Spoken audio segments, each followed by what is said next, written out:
and today we're going to be looking at the dialectic and what is a dialectic and why it is useful to us when we are looking at different issues. Now, what is a dialectic exactly? It is a dialogue or discussion in which the goal of that discussion is to establish the truth. Now, this truth could be a truth about morals or a philosophical truth, or it could be establishing what is the best way of moving forward with an agenda or a political goal or an action that a country should take. But the purpose of a dialect is to establish that. It isn't to necessarily persuade someone to your point of view going in. Every person part of the dialectic should, or the dialogue should be going in with their own ideas and what they can bring to the table. But the ultimate goal should be to establish what the truth is, and the individual should be flexible with their opinions or their outlook on these issues. And with this, all sides of the argument, or both sides of the dialogue, are open for questions regarding their base principles of their individual arguments. Now, this means that we can question them to just about anywhere in a dialectic. Socrates, in many of his dialogues, and question things that are even considered just common everyday knowledge. When we're looking to establish truth, we shouldn't assume anything. And this is especially true when we're purposely going in with the idea to establish truth. You never assume any base principle. Base principles should be argued and should be examined closely. So that's one of the main uses of a dialectic, is to examine an examination of both yours and others' base principles, to examine them closely, to see what is the foundation of your argument exactly. As principles are those really base foundations that most people don't think about and most people don't discuss when having a discussion regarding political things or philosophical things. They assume the base principles that they're using are true without question, and then proceed to their argument, which doesn't get us very far, because if you assume that your principles are correct, then your conclusions have to be correct. And so to really get somewhere in determining truth in a dialogue or a discussion, we have to look at our base principles. Dialectic is useful because, once again, we're trying to establish the truth of the subject or the best course of action that we should take. It is not a contest of who can persuade who.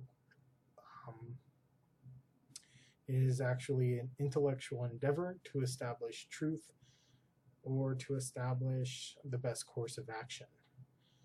Another thing that makes this useful is because we are attempting to establish truth of a subject, we dismiss emotional arguments.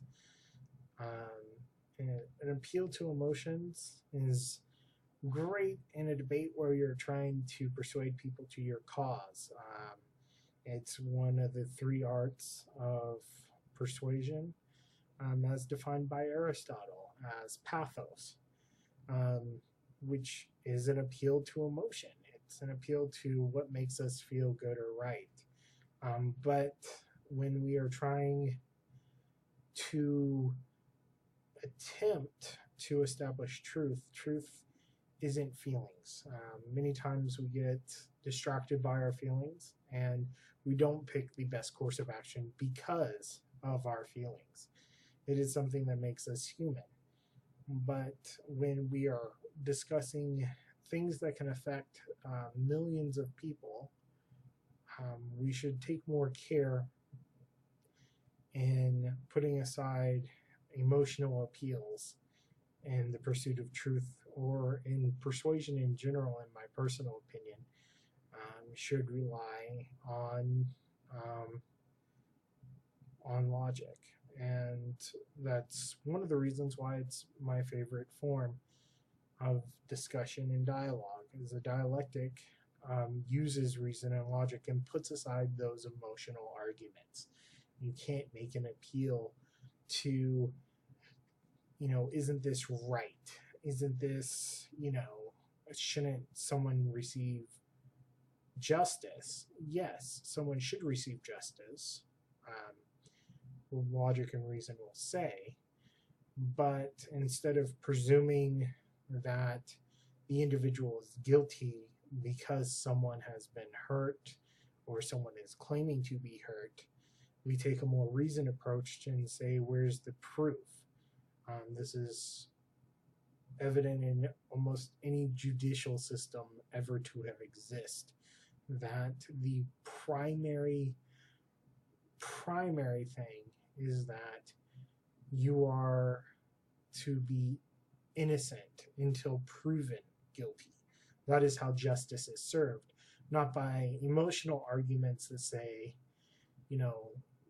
this, is such a good example is hate speeches. This speech made me feel uncomfortable, or this speech was hateful. First of all, that's an appeal to emotion. It's how you feel about it. And that shouldn't trump someone's individual right to say what they want to say.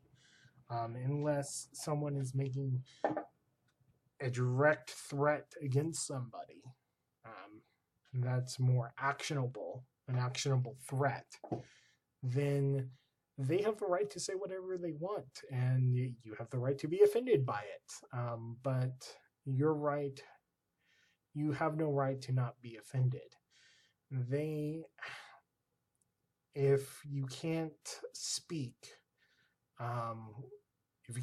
without fear of offending somebody, and someone's speech has to be offensive. Free speech is always at risk of being offensive, but it's free. You can't limit that just because someone is offended. That's an emotional argument that puts reason outside of it. And then when you take that emotional argument that it is hateful or that it is spiteful, right? And we don't want that sort of thing in our society.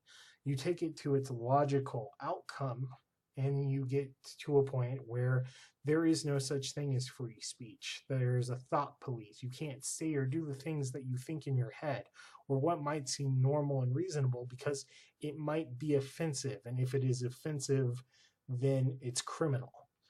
And then you've criminalized speech.